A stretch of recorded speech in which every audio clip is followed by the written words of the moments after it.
L'État français vient de signifier aux 100 000 salariés des compagnies aériennes françaises qu'il n'existait pas, qu'il était inutile de faire des efforts de productivité qui tomberaient dans l'escarcelle d'ADP ou d'autres choses liées à l'État, au budget de l'aviation civile.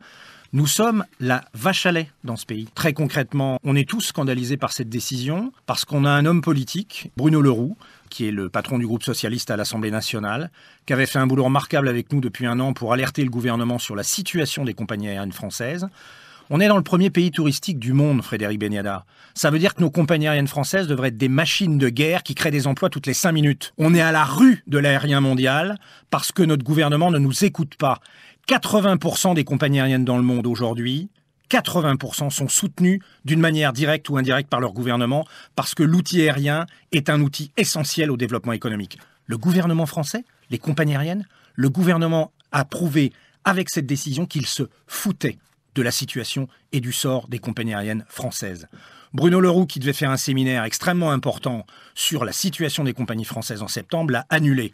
On est avec lui, du reste, dans cette annulation. Pourquoi ? Parce qu'elle signifie un désaveu total de toute notre problématique par le gouvernement.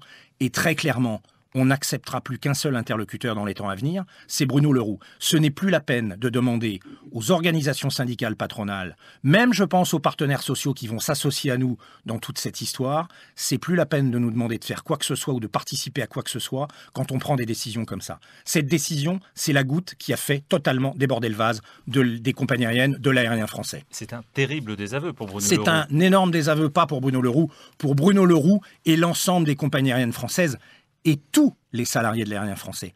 Je vais vous dire une chose, c'est une réalité, je le dis à l'ensemble des Français, les enfants de ce pays ne travailleront pas dans des compagnies françaises. Vous avez bien compris ce message ? Les enfants de ce pays ne travailleront pas dans des compagnies françaises. C'est à ça qu'on va aboutir. Alors, où ce gouvernement prend des responsabilités de péréquation et d'arbitrage qui vont dans le sens d'un renouveau du pavillon français, où le pavillon français sera au musée. On aura un très beau musée au Bourget avec les avions d'Air France et des compagnies françaises, mais il n'y aura pas de pavillon français dans les 10 ans à venir. Voilà. Comment vous l'expliquez, cet arbitrage ? Je l'explique par le fait que le gouvernement n'est strictement pas capable de regarder que 100 000 salariés et un secteur indispensable à ce pays ont besoin de lui dans son rôle politique. Moi, je crois à la politique. Je crois que le Premier ministre a des capacités d'arbitrage pour remettre en ligne, qu'on arrête de nous parler de l'emploi. Les compagnies françaises ont cessé de créer de l'emploi il y a pratiquement maintenant 5 ans. On est à réfléchir sur des plans sociaux, l'amélioration de ci, l'amélioration de ça. Pourquoi ? Parce que toutes nos charges augmentent et que les billets d'avion, eux, baissent par rapport à la compétition mondiale. Vous avez compris le message ? C'est un message clair pour le gouvernement. Vous vous penchez sur les compagnies où il n'y aura plus de compagnies aériennes. Vous en voulez à Aéroports de Paris ? Mais Aéroports de Paris est aux ordres de l'État. Je vais être très clair sur cette partie-là. Le patron d'Aéroports de Paris, il est nommé par l'État, il fait ce que lui demande l'État.